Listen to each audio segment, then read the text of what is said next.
Good morning to all. आप लोगों का स्वागत है E305 के अगली ऑनलाइन क्लास में। तो जैसा कि आप सबको पता है कि हम लोग हमारे सेकंड यूनिट के बिल्कुल लास्ट स्टेज पे हैं। तो उम्मीद है इससे पहले कंट्रोल सिस्टम से रिलेटेड सारे टॉपिक्स को आपने अच्छे से अब तक समझ लिया होगा और रिवाइज कर लिया होगा। एक क्वेश्चन था अभी, किसी स्टूडेंट ने क्वेश्चन पूछा था कि सर रेस्ट क्लासेस के लिए आप अपने रेस्पेक्टिव एचओडी सर से कांटेक्ट कर लें या फिर व्हाट्सएप पे मैसेज छोड़ दें, तो उस हिसाब से वो सर आपको जवाब दे देंगे। तो स्टूडेंट हम स्टार्ट करते हैं टाइम रिस्पॉन्स का। हल्का सा मैं टाइम रिस्पॉन्स का सेकंड ऑर्डर का डिवीजन करूंगा और उसको फिर से, ताकि आप लोग कंटिन्यूएशन में बने रहें, और फिर हम आगे बढ़ते हैं। इसके बाद में मैं दोबारा बोर्ड के लेक्चर स्टार्ट करूंगा, क्योंकि आपका नाइक्विस्ट क्राइटेरिया, बोर्ड प्लॉट और कांस्टेंट डायमेंशन सर्किल और ये सारे जो डायग्राम हैं इसको हम ग्राफिकली प्रेजेंट कर सकते हैं। उनकी मैं प्रेजेंटेशन तो शो करूंगा, लेकिन उससे पहले उसको बोर्ड पे दिखाना भी जरूरी है, बिकॉज आपका जो EE305 सब्जेक्ट है, ये सब्जेक्ट है एंटायरली मैथमेटिकली, जो कि मैं बहुत से लेक्चर्स में रिपीट करता रहता हूँ। अच्छा, एक चीज और, उम्मीद है एनवीएसपी पोर्टल पे आप लोगों ने अपना रजिस्ट्रेशन करा लिया होगा जिसका वोटर आईडी कार्ड नहीं बना है। अगर अभी तक नहीं कराया तो उसको जरूर कराएं। ये हमारी moral, ethical plus government duty है मेरी। तो उसके अलावा भी अगर आप देखें तो आपका एक इम्पॉर्टेंट डॉक्यूमेंट होता है, वो इम्पॉर्टेंट आईडी होती है जो बहुत जगह काम आती है। तो इसलिए इस चीज़ का ध्यान रखें। रेस्पेक्टेड प्रिंसिपल सर का भी 2-3 दिन के अंदर एक वीडियो मैसेज आ जाएगा। तो हो सकता है आपकी किसी फैमिली में किसी का मतलब वोटर आईडी कार्ड में हो सकता है मे बी मिस्टेक हो, नेम में, स्पेलिंग में, कभी कभी समटाइम्स ऐसा हो जाता है, एरर, ह्यूमन एरर पॉसिबिलिटी है। तो उसको भी करेक्शन कराने का ऑप्शन है। तो अपने मदर, फादर, भाई बहन, रिलेटिव्स, फ्रेंड्स जो भी हैं आपके नोन में, उन सबको बताएं और आप लोग भी इसका रजिस्ट्रेशन कराएं अगर कोई 18 या 18 प्लस हो गया है। तो चलिए अब हम टॉपिक पे चलते हैं।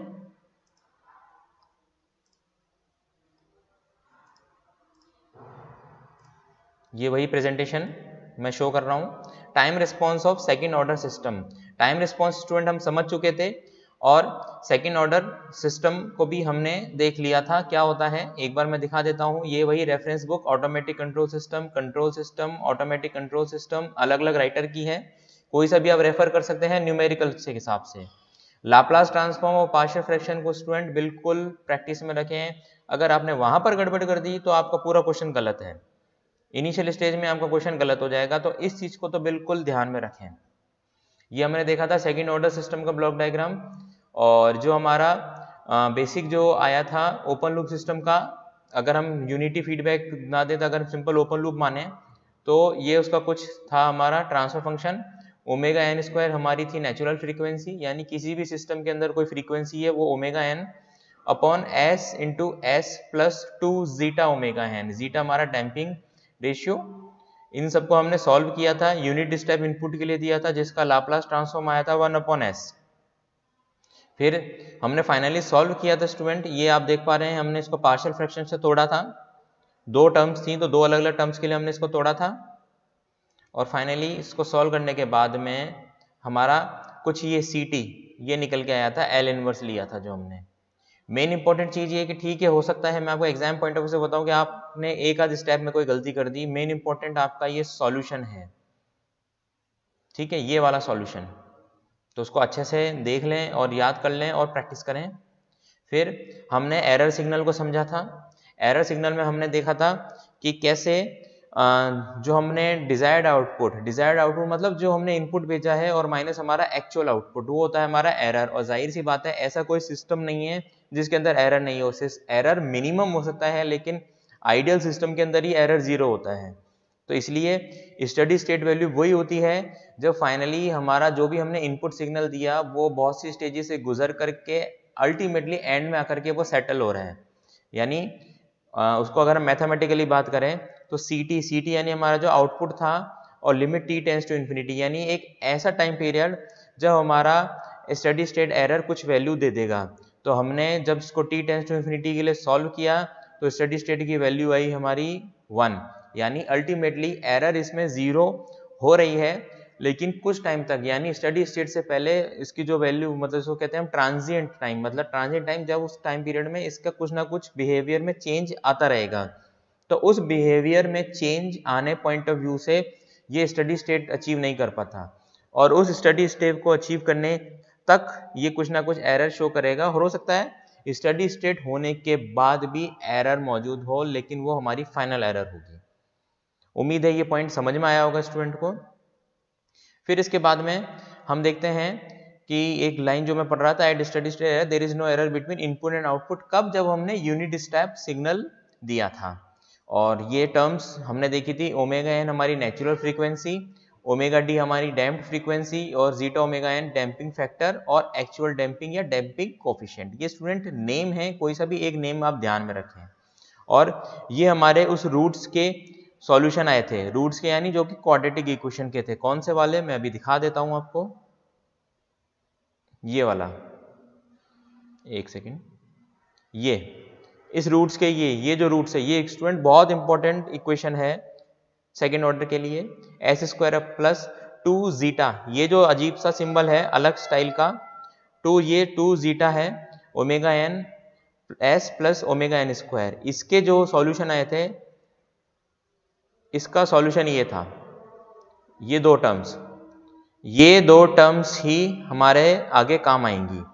और इन्हीं के बेसिस पे स्टूडेंट हमारे मतलब जो जीटा होते हैं, जो हमारा जो कोफिशिएंट वैल्यू होती है, मतलब डैम्पिंग कोफिशिएंट, उसके बेसिस पे हमारे अलग अलग टाइप के सिस्टम होते हैं। एक तो होता है हमारा अंडर डैम्प्ड, दूसरा होता है हमारा क्रिटिकली डैम्प्ड, तीसरा होता है हमारा ओवर डैम्प्ड, और चौथा होता है हमारा, चौथे का नेम मैं अभी रिकॉल नहीं कर पा रहा हूँ, under damped, critical damped, over damped, और चौथा भी मैं बताता हूँ आपको। तो अंडर डैम्प्ड में क्या होता है स्टूडेंट? अंडर डैम्प्ड वो सिस्टम होता है जिसमें ये जो जीटा होता है हमारा, उसकी वैल्यू या तो 0 के बराबर या 0 से बड़ी होगी, या 1 से छोटी या 1 तक होगी, मतलब 0 से लेके 1 तक के बीच में उसकी वैल्यू हो सकती है। तो ऐसा सिस्टम होता है हमारा अंडर डैम्प्ड सिस्टम। अब ये जो रूट्स होते हैं, ये दरअसल ये तो जो हमारी एक्सिस होती है, जो वाई एक्सिस होती है, ये तो होती है हमारी इमेजिनरी एक्सिस।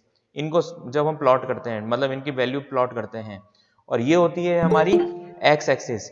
एक्स एक्सिस के बीच में हम लोग देखते हैं इस तरीके की चीजें, यानी जो माइनस जीटा ओमेगा एन, ये मतलब प्लस जे ओमेगा, क्योंकि ये पॉजिटिव इमेजिनरी एक्सिस है। ये जे जो मतलब जे होता है हमारे इमेजिनरी वैल्यू, और क्योंकि ये माइनस है तो एक पॉइंट यहाँ आया स्टूडेंट, और दूसरा पॉइंट क्योंकि ये नेगेटिव वाई एक्सिस है और नेगेटिव एक्सिस है तो दूसरा पॉइंट यहाँ आया। ठीक है, थोड़ा सा इसको समझिए और just basic point of view से इसको ध्यान रखिए। इसके अंदर ज्यादा मतलब इसके अंदर इन्वॉल्व होने की कोशिश नहीं है। आपको मेन पॉइंट ये है कि अंडर डैम्प्ड का आप ध्यान रखिए। अंडर डैम्प्ड सिस्टम के अंदर जो हमारा जीटा होता है वो 0 से 1 के बीच में होता है। फिर इसके बाद में हमने इक्वेशन 6 हमारे पीछे की तरफ है, वहां पर ये देखिए जो हमारा टाइम कांस्टेंट आया, एक और फैक्टर होता है वो टाइम कांस्टेंट होता है हमारा, जो हमारा रियल पार्ट था, मतलब रियल पार्ट था रूट्स का, जीटा ओमेगा एन। इसका जो रिवर्स होता है, इनवर्स, वो होता है हमारा टाइम कांस्टेंट। टाइम कांस्टेंट क्या होता है मैं आगे समझाता हूं।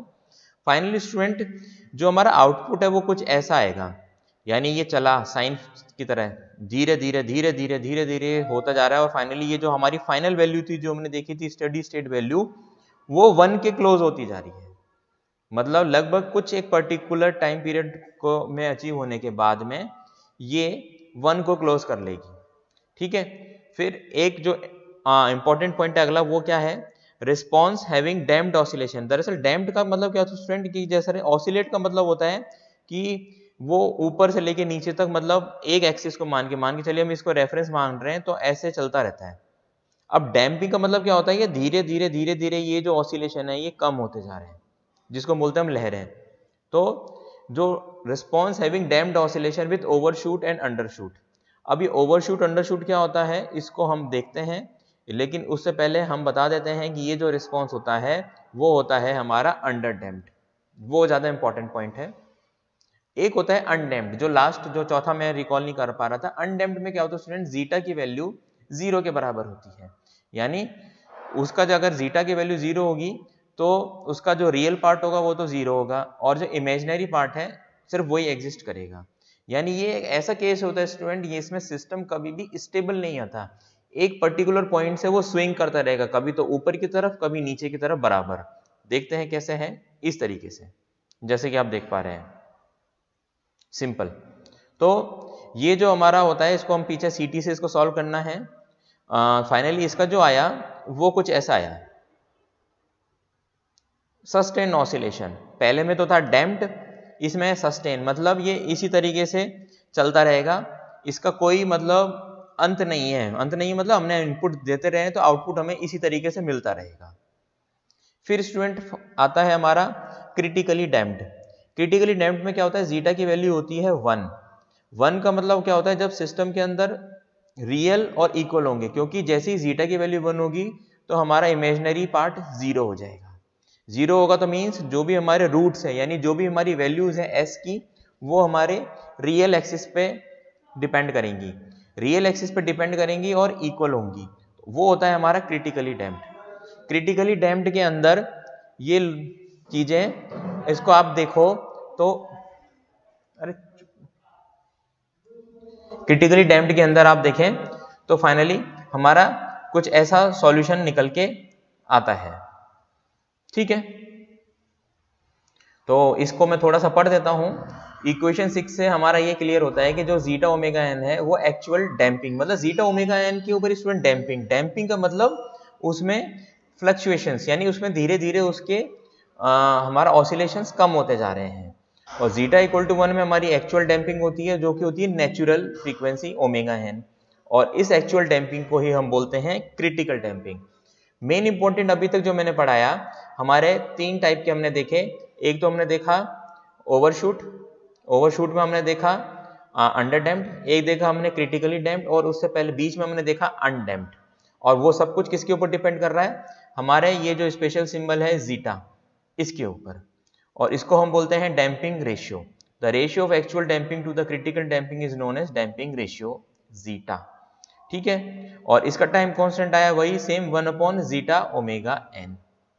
अब आप देख पा रहे हैं कि इसका आउटपुट कुछ ऐसे है। पिछले 2 में हमने देखा था, पहले में तो अंडर डैम्प्ड में क्या था, साइन था, लेकिन धीरे धीरे साइन की वेव कम होती जा रही थी। और अनडैम्प्ड में तो क्या था, साइन वेव ऊपर नीचे चले जा रहा है ऐसे लगातार इक्वली। और इसमें क्या है, ये चलेगा लेकिन इसमें कोई भी, क्योंकि डैम्पिंग है नहीं इसमें, है ना, इमेजिनरी पार्ट है नहीं, तो ये सीधा 1 के क्लोज जाएगा और कुछ पर्टिकुलर टाइम पीरियड लेगा बस। ये इसका ट्रांजिएंट रिस्पॉन्स है और ये इसका फाइनली सेटल वाला रेशियो। ठीक है, फाइनली हम देखते हैं स्टूडेंट एक और होता है ओवर डैम्प्ड। ओवर डैम्प्ड के अंदर जो हमारी जीटा की वैल्यू होती है वो होती है 1 से बड़ी, और ये सबसे सुस्त पार्ट होता है। मतलब अगर मान के सबसे सुस्त पार्ट मतलब सबसे स्लो स्लगिश सिस्टम होता है ओवर डैम्प्ड। ओवर डैम्प्ड के अंदर आप देखते हैं हमारा कोई भी इमेजिनरी तो है नहीं, जो आपको ये रूट्स दिख रहे हैं, एक दिख रहा है एक मतलब पॉइंट पे और दूसरा दूसरे पॉइंट पे, मतलब इसके 2 डिस्टिंक्ट पोल्स होते हैं। और आप देख पा रहे हैं ये बहुत लेट चलता है और फाइनली यहाँ आकर के सेटल हो रहा है। पिछले में आपने देखा था ये स्टार्ट हुआ और इसने अपने अचीवमेंट जल्दी ली, सेटलमेंट मतलब स्टेडी स्टेट वैल्यू, इसने थोड़ी स्लो ली, ये इसका रेस्पॉन्स होता है। तो वो होता है स्टूडेंट ओवर डैम्प्ड। फाइनली इसको हम सॉल्व करें तो हमारा कुछ ऐसा निकल के आता है। ठीक है, इन मैथमेटिक्स से घबराने की जरूरत नहीं है, पार्शियल फ्रैक्शन से मेन चीज आपको फाइनल रूट्स और फाइनल इक्वेशंस आपको पता होनी चाहिए। फिर हम आगे देखें, इसके अलावा मैं इसको यहीं रोक दिया क्योंकि इसके बाद में जो हमारी वो पीपीटी चलेगी वो चलेगी ऑफ टाइम डोमेन स्पेसिफिकेशन। कैसे, ये वाली, इसके अंदर आप लोग क्वेश्चंस और आंसर्स को हम लोग सॉल्व करेंगे। ये जो मतलब दरअसल जो प्रेजेंटेशन है, ये जो बुक का जैसे मैंने बताया था हसन है सईद, उन्हीं की हेल्प से मतलब बनाई गई है। तो इस तरीके से हमने देखा कि हमारा सेकंड ऑर्डर रिस्पॉन्स का क्या मतलब मीनिंग निकल के आया। स्टूडेंट्स जो भी मैथमेटिक्स है पार्शियल फ्रैक्शन से रिलेटेड वो इसी के अंदर ज़्यादा है। आगे आप बोर्ड प्लॉट नाइक्विस्ट प्लॉट पढ़ेंगे तो उसमें आपको सीधा सीधा जो भी आपके रूट्स और वो सारा मतलब कैरेक्टरिस्टिक इक्वेशन है आपको उसको देख करके सॉल्व करना है। और उसके अलावा कांस्टेंट एम एन सर्किल और दुनिया भर की मतलब जो चीज़ें हैं वो सारी आपको मतलब इजी पॉइंट ऑफ व्यू से करनी है। उसमें आपको स्टेप्स का ध्यान रखना है, राउथ-हुइट्ज क्राइटेरिया, रूट सॉल्व करना है उस तरीके से। तो मैं बार बार एक ही चीज़ कह रहा हूँ, अपने पुराने लेक्चर्स को बिल्कुल नहीं छोड़ें। अगर पढ़ लिया है तो दोबारा रिवाइज कराएं क्योंकि ट्रांसफर फंक्शन मेन इंपॉर्टेंट है। ठीक है, अगर किसी को कोई दिक्कत हुई हो तो मुझे मैसेज करें, ये इस लेक्चर को मैं अभी थोड़ी देर में अपलोड कर दूंगा, कमेंट्स करें।